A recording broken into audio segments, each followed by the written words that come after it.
네, 윤석열 대통령이 계속 탄핵 심판 서류 수출을 거부하고 있는 가운데 헌법재판소가 오늘 입장을 내놓을 예정입니다. 네, 자세한 내용 윤기찬 변호사, 설주환 변호사 두 분과 함께 짚어보겠습니다. 안녕하십니까?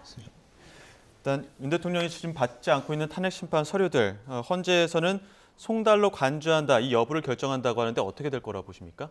아마 송달 간주됐다 이렇게 판단하기 쉽지 않을 것 같고요. 예. 일단은 인편 송달은 행정관에게 송달은 됐지만 어쨌든 당사자에게 송달됐는지 여부 확인이 안 되고 있고요. 우편 송달은 일단 송달이 안 된 것 같고요. 그다음에 전자 송달이 있는데 전자 송달은 일단 그 전자적 방법의 송달은 됐는데 이것이 윤 대통령에게 직접 전달이 됐는지는 확인이 안 되고 있어요. 그중에서 전자 송달의 방법은 물론 7일이 지나면 간주 규정이 있긴 한데 이 부분은 이제 전자 송달에 대해서 당사자가 동의한 경우에만 적용이 돼요. 그러니까 당사자 동의 절차가 없었기 때문에 이 부분도 간주의 근거 규정으로 삼을 수 없다. 그렇다면 다시 송달을 하겠다라는 정도의 아마 원론적 발언을 하지 않을까 헌재에서. 예컨대 결국은 공시 송달로 가야 될 것 같아요. 유치 송달이 있긴 한데 이게 보충적 송달 방법이거든요. 유치 송달은 갖다 놓는 거예요. 예. 갖다 놓는 건데 그때 당사자나 아니면 가족 등이 받기를 거부하는 경우에 갖다 놓을 수 있는 거죠. 정당한 수령을 거부하는 경우. 그렇다면 직원이 거부했을 때 과연 이것이 유치 송달의 요건이 되느냐.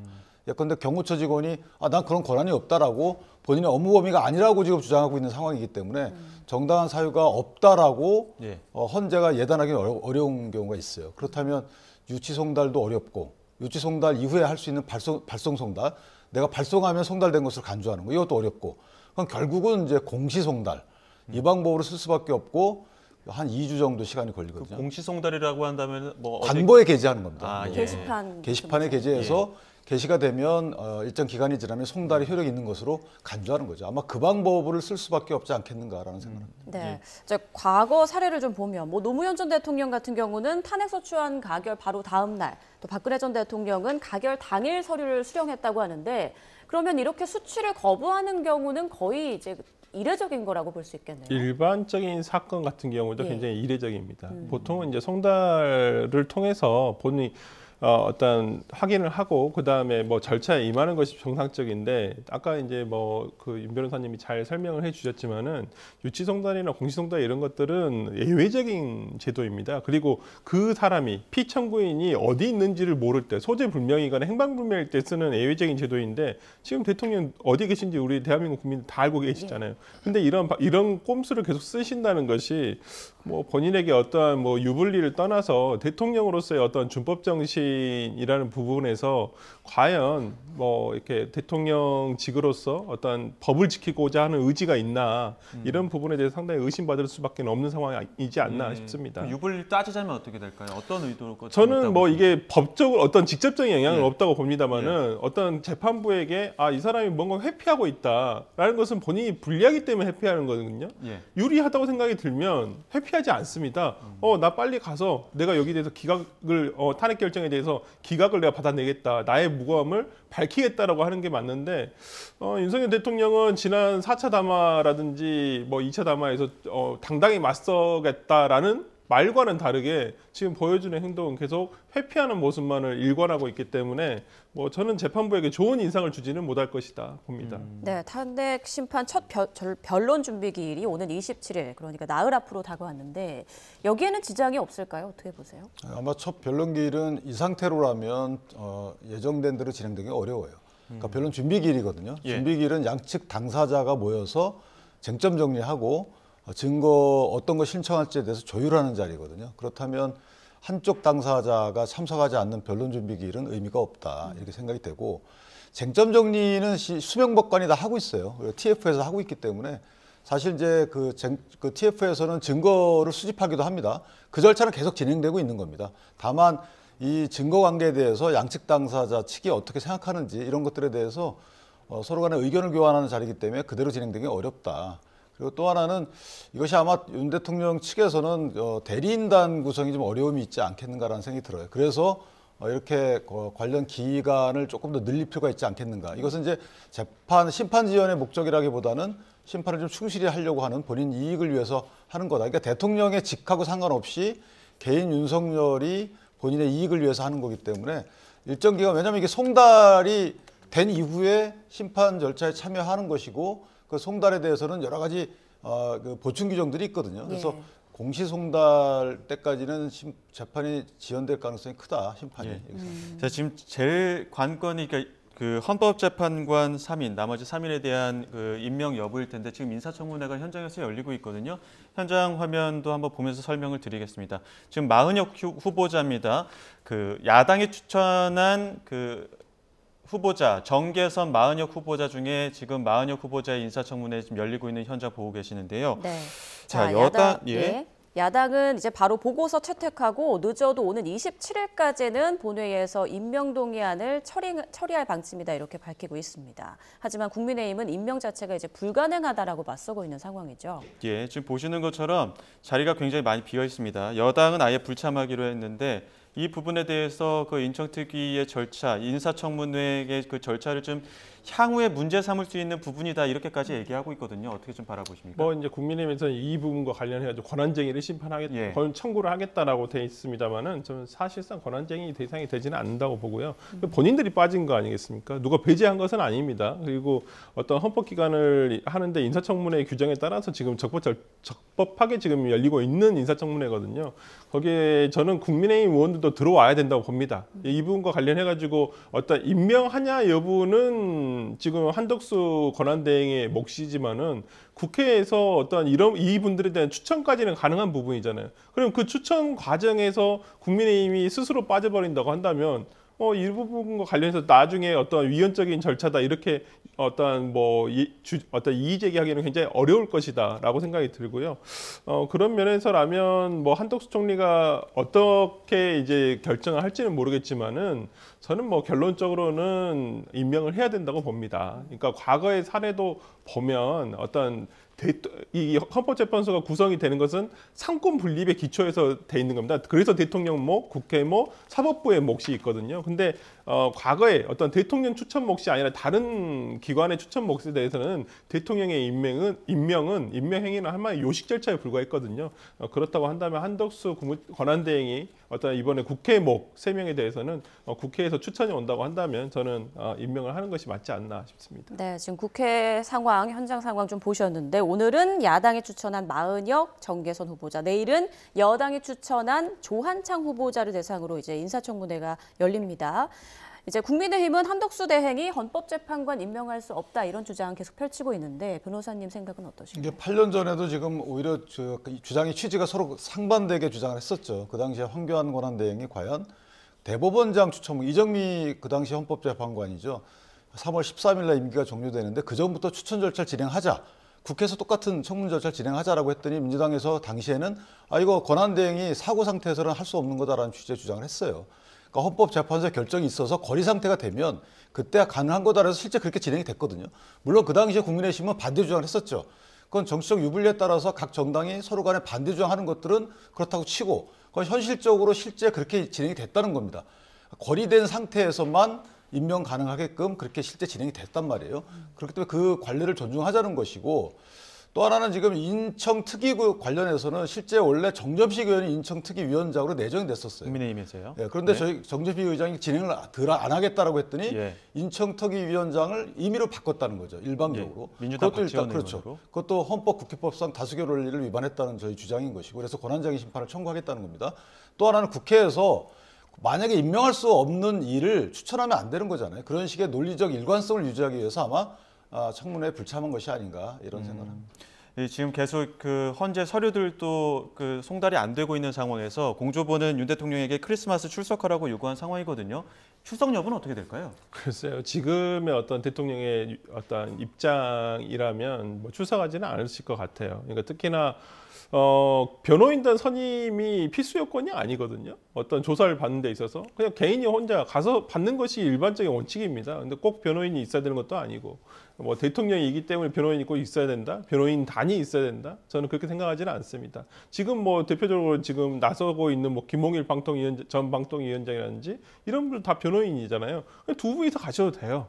근데 무슨 변호인단을 뭐 몇 명을 꾸리실지는 모르겠지만은 변호인단 핑계로서 어떠한 지금 공조본의 수사를 지금 거부하고 있다는 것은 저는 이대로 쭉 이번 모르겠습니다. 내일 모레 그러니까 그 25일 날 출석이 안 된다고 한다면 예. 저는 아마 올해가 넘어가게 되면 다음 내년 1월부터는 아마 강제 수사에 돌입하지 않을까라는 생각을 해봅니다. 네, 모레 출석 안 할 것이고 체포영장 발부, 그러니까 체포영장 청구 다 내년에 이루어질 것이다. 네. 이렇게 예상을 해주셨어요. 어떻게 보세요? 공조수사본부 즉 경찰 입장에서는 원래부터 체포영장을 고려했던 것 같아요. 그렇기 때문에 중간에 그러니까 18일까지 그 공수처에서 사건을 넘기라 그랬잖아요. 이첩을 해라라고 했는데 검찰은 18일 딱 채우는 날 이첩을 했단 말이죠. 근데 경찰은 미리 했어요.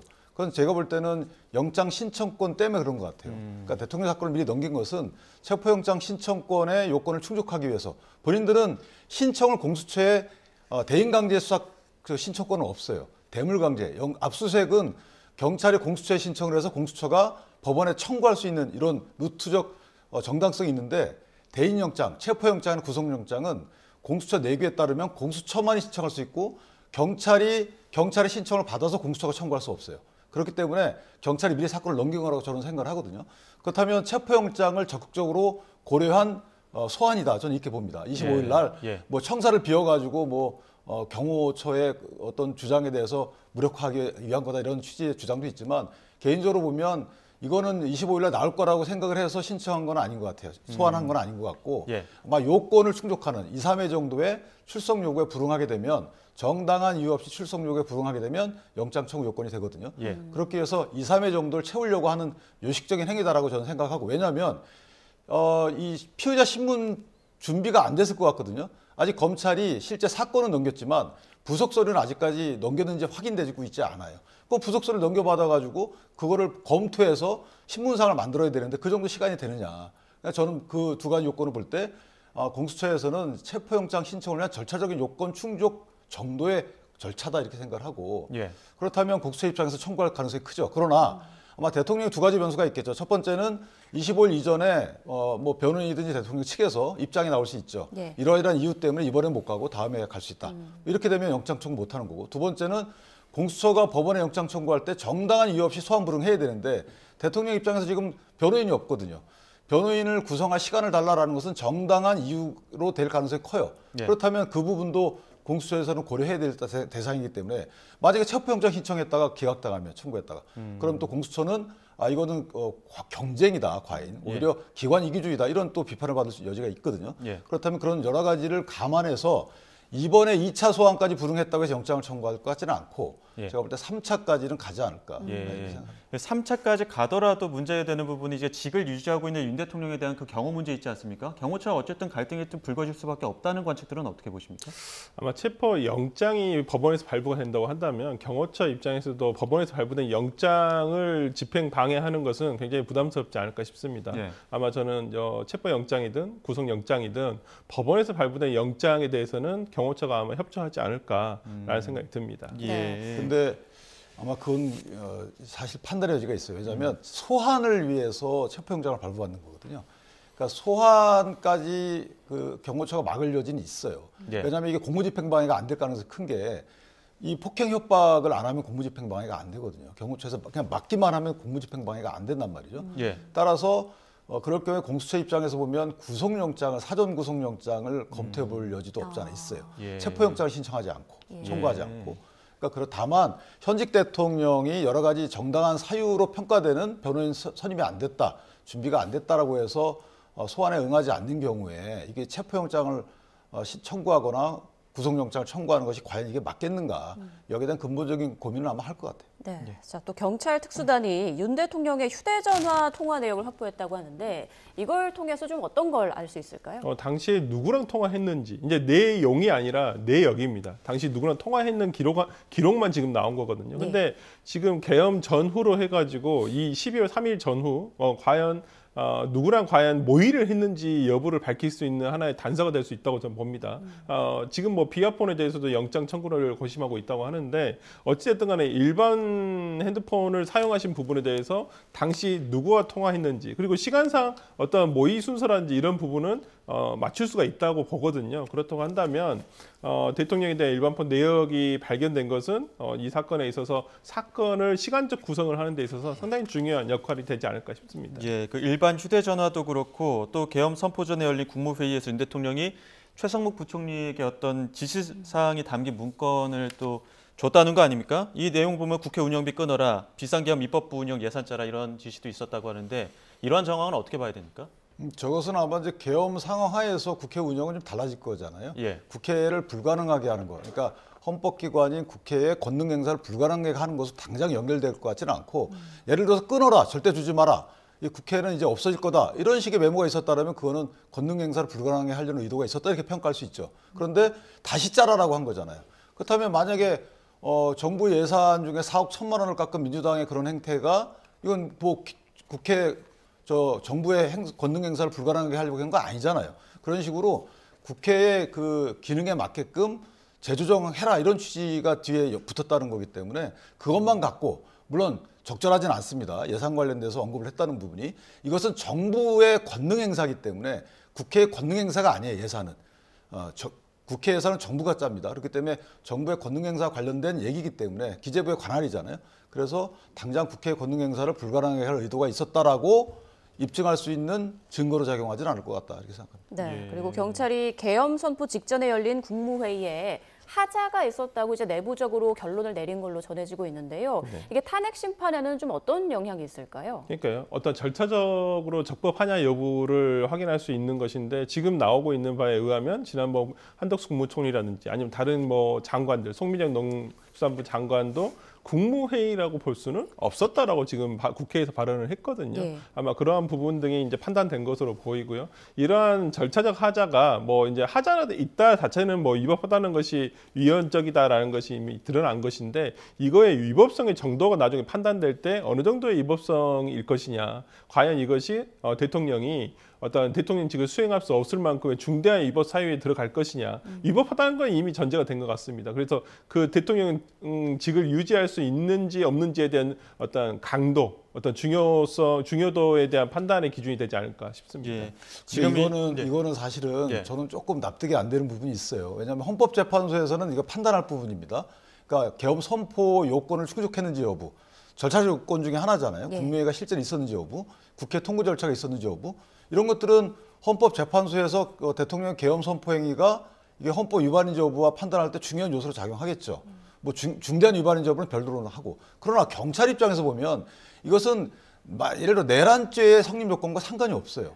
내란죄는 내란의 목적이 있는 경우, 국헌문란의 목적이 있는 경우를 입증하려고 해야 되는 것이지 여기서 국무위원들이 반대했는지 여부 이런 것들이 대통령의 내란 혐의 입증과는 전혀 상관이 없는 거고 상관이 있다면 직권남용 될 여지가 없잖아요. 있죠. 뭐 한 걸로 해 이런 식으로. 그러다 직권남용은 또 소치 대상이 아니란 말이죠. 그렇기 때문에 이러보나 저러보나 경찰이 현재 이것까지 수사하는 것은 저는 왜 이렇게 여기까지 수사를 하지? 좀 납득이 안 되는 부분이 있어요. 수사기관에서 업무에는 해당하지 않는다는 거죠. 예, 그 절차상의 문제도 있겠지만 내용상으로 들여다보면 체포조 여부도 관건이지 않습니까? 지금 검찰 특수본에서는 방첩사가 경찰 국수본에 그 체포조 지원하는 어떤 그 관련 진술을 확보했다고 하는데 체포조는 어떻게 해야 될까요?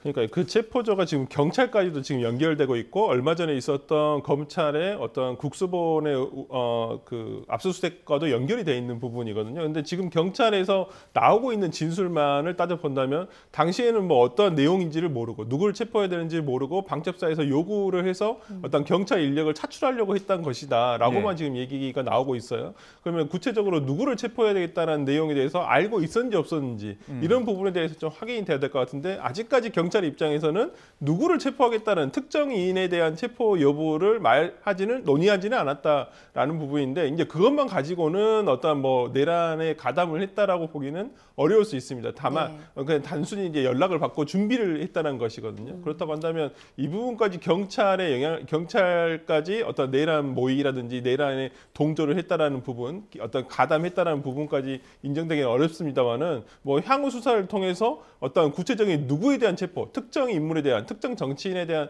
체포가 논의가 됐다거나 리스트가 나온다고 한다면 그 부분은 내란에 가담했다라고 저는 볼 수 있을 것 같습니다. 네. 예. 자, 이런 가운데 정치권에서는 지금 특검법을 두고 충돌하고 있는데 네, 자 민주당이 이제 한덕수 대통령 권한대행에게 내일까지 두 특검법, 그러니까 내란 특검법과 김건희 여사 특검법 공포하라 이렇게 좀 시한을 못 박아서 밝혔단 말이죠. 근데 또 국민의힘은 이거 협박성 발언이다라고 맞서고 있는데요. 어떻게 보십니까? 반헌법적 협박성 발언이죠. 결국 제가 정의를 하자면 예를 들면 정치적으로 정치 공세는 할 수 있어요. 그러니까 내일 24일까지 해달라. 왜냐하면 국무회의가 2번 남았는데 한 번 24일이고 한 번 31일이기 때문에 네. 빨리 결정을 해서 국정 안정을 꾀하자. 이렇게는 정당에서 요구할 수 있죠. 그런데 만약에 이에 응하지 않으면 책임을 묻겠다. 그 책임의 종류가 탄핵이다. 이러면 이것은 반헌법적 협박이 되는 거죠. 왜냐하면 저희가 법안 공포에 대해서 15일까지 결정하면 되는 거예요. 이 헌법에 규정되어 있습니다. 그러니까 헌법상의 수기를 대통령께 요구하는 거예요. 수기를 요구해서 만약에 이게 국민 전체 이익에 반하거나 법 체계에 맞지 않으면 제2 요구를 해라. 이게 환부해서 제2 요구를 하라 국회. 그럼 국회의원들이 다시 결정하는 거잖아요. 이게 헌법 시스템이에요. 그런데 이런 헌법 시스템을 정당이 야당이 이렇게 하면 탄핵하겠다라고 탄핵이란 건 뭡니까? 헌법과 법률에 위반했을 때 탄핵이잖아요. 그럼 헌법을 본인들이 정한다는 건가요? 안 맞잖아요. 그러니까 이것은 어떤 다수의 의석을 갖고 대통령 권한대행을 협박하는 거죠. 그것도 반헌법적 방법으로. 그래서 이 부분은 맞지 않는 거고, 그러니까 적절한 정치 공세 차원에서 머물러야 돼요. 이 정도로 하는 게 좋겠다, 권한대행께. 이 정도를 넘어서 탄핵을 논의하고, 이재명 대표께서 탄핵 안 한다 그랬잖아요. 국정 안정을 위해서. 그런데 또 탄핵을 다시 돌아오는 겁니다. 그다음에 미국에서는 한 그 권한대행의 체제를 존중한다. 신뢰관계가 있다. 이렇게끔 외교적으로 다 일단락된 부분입니다. 그런데 다시 이걸 탄핵하겠다고요? 그리고 국정안정협의체를 다시 만들겠다고요? 앞뒤가 안 맞지 않습니까? 근데 민주당도 31일까지 국무회의에서 의결될 가능성이 있다는 거 알고 있었음에도 불구하고 당장 내일까지 하라면서 시한을 당긴 이유는 어디 있을까요? 뭐 아무래도 뭐 정치적인 저는 압박으로 생각을 합니다. 네. 뭐 이게 지금 뭐 전 개인적으로는 이 두 특검법은 통과가 돼야 된다고 봅니다. 김건희 여사 특검법이라든지 그다음에 내란 관련 특검법에 대해서는 내란 관련 특검법은 당연히 돼야죠. 왜냐하면 이 사건에 있어서 지금 경찰과 검찰의 수사가 되고는 있습니다만은 어떤 내란 특검을 통해서 종합적으로 저는 결론이 나와야 한다고 보거든요. 그래야지만 정치권에서도 수긍할 수 있는 결론이 나올 수 있을 것 같고요. 김건희 여사 특검법 같은 경우는 뭐 일부 이제 국민의힘에서는 어떤 국민의힘 당에 대한 수사가 이루어질 수 있기 때문에 이건 불가하다라고는 얘기하지만은 저는 그 부분은 민주당도 조금은 양보를 해야 된다고 봅니다. 주가 돼야 될 것은 도이치모터 사건과 관련된 특검 내용이 더 주가 돼야 될 것이고 명태균 씨 관련한 사건들은 지금 창원지검에서 어느 정도 수사가 진행되고 있고 특히나 뭐 황금폰이라고 하는 어떤 대통령과 아니면 김건희 여사와의 통화 내역이 지금 공개가 될 수도 있는 상황이거든요. 그렇다고 한다면 그 수사를 지켜보고 미진한 부분에 대해서 특검을 진행해도 저는 늦지는 않다고 보여요. 그렇기 때문에 일단은 좀 민주당에서도 이 특검법의 통과를 정말 원한다고 한다면 조금의 수정된 기존보다는 조금의 수정된 내용으로 제안을 했으면 좋겠고 그렇지만은 저는 한덕수 총리가 이 부분과 너무 자고우면하는 모습을 보여준 건 좋지 않다. 특히나 지금의 위헌적인 비상계엄 사태 이후의 어떤 국면에서 이걸 가지고 또 거부권까지 행사한다? 그건 저는 권한대행으로서의 굳이 정치적인 어떤 역풍을 감안할 필요가 있을까라는 생각이 듭니다. 근데 내용을 저희가 또 보면 예. 자, 내란 개별 특검이거든요. 개별 특검법입니다. 그다음에 상설 특검 또 후보 추천도 의뢰해달라고 하는 거죠. 예. 두 개는 목적이 같아요. 근데 두 개 다 하겠다는 거는 앞뒤가 안 맞는 것이고 정리를 해야 될 거 아니겠습니까? 정치권에서. 그렇다면 정리할 시간적 여유 또 공간적 여유를 주기 위해서 이걸 거부해가지고 국회로 돌려보내는 것도 나쁘지 않아요. 국회에서 다시 수기해서 하나만 하든지 또는 내란 특검법 내에서도 사실 입법부가 행정부를 수사하는 그런 형태거든요. 그런 형태인데 입법부의 구성원 중에서 일개 정파들이 이 특검을 임명한다는 거예요. 이거는 사실은 정략적 수사가 되지 않은 법이라는 게 없잖아요. 그러니까 원래 특검이라는 게 정치적 중립성 등 또는 공정성 등을 담보하지 못할 경우에 특검을 하는 것인데 거꾸로 됐기 때문에 이 부분도 정리를 해야 되는 부분이 없지 않아 있는 것이고 김건희 특검법은 말씀 주신 대로 사실은 거기에 명태균 씨가 들어가 있기 때문에 공천 내지 그 여론조사 과정에 국내 시민위원들 많이 나오고 있잖아요. 뭐 음모론인지 아니면 진짜 의혹인지 여러 가지가 나오고 있기 때문에 그거 다 수사 대상이 되면 민주당이 국민의힘을 수사하는 꼴이 되는 거죠. 이것도 안 맞는 거고 나머지 관련된 부분들도 다 수사가 진행 중에 있어요. 도이치모터스는 이제 항구가 진행 중에 있고 예. 그래서 이런 여러 가지 제도적 차원에서 이미 조치가 되고 있는 것들을 자 민생법안 6개 대해서는 거부권 행사했다고 해서 탄핵 얘기가 안 나오는데 왜 정파적이고 정략적인 다른 수사기관들이 이미 하고 있는 것들은 또 탄핵 얘기가 나올 정도로 관심이 많냐. 그러니까 상당히 정파적이라는 거죠. 네, 이제 야당에서는 이제 한덕수 대행이 탄핵이 되면 최상목 권한대행도 가능하다 이렇게 밝히고 있는데 그러면 이제 최상목 만약에 권한대행이 된다면 또 거부권 행사하면 또 탄핵되고 이런 식으로 진행하겠다는 건가요? 그러니까 이게 민주당의 참 딜레마입니다. 예. 그러니까 민주적 정당성이랑 차원에서 보면 민주적 정당성이 가장 강한 것은 대통령과 국회입니다. 근데 지금 대통령이 그러니까 사고인 상태지 않습니까? 네. 그래서 지금 우리가 직접 선출하지 않은 국무총리가 지금 대통령의 역할을 하고 있단 말이에요. 근데 그 역할을 또 하고 있는 사람을 탄핵을 해서 그보다 민주적 정당성이 더 적은 오히려 국무총리가 제청을 해서 대통령이 임명한 거거든요. 네. 경제부총리 같은 경우에는. 그렇다고 한다면 앞으로 헌법재판관 임명에 있어서도 이 부분 굉장히 문제가 될 것입니다. 그러니까 민주당으로서도 탄핵을 진행하기가 참 어려운 상황인 게 그러면 향후에 있을 이 3명의 헌법재판관을 경제부총리가 만약에 임명을 한다? 이것도 문제가 생길 수 있는 문제예요. 뭐 형식적으로 할 수는 있겠지만 이거 관련해서 그러면 나중에 두고두고 어떤 위헌적인 요소가 계속 잠재돼 있다고 볼 수도 있거든요. 그렇기 때문에 저는 탄핵에 대해서는 조금 신중한 게 맞지 않냐라는 생각이 좀 듭니다. 네, 그 여론의 추이도 민주당 결정에 어느 정도 좀 요소가 될 것 같은데 오늘 나온 여론조사가 있어서요. 여론조사 좀 살펴보겠습니다.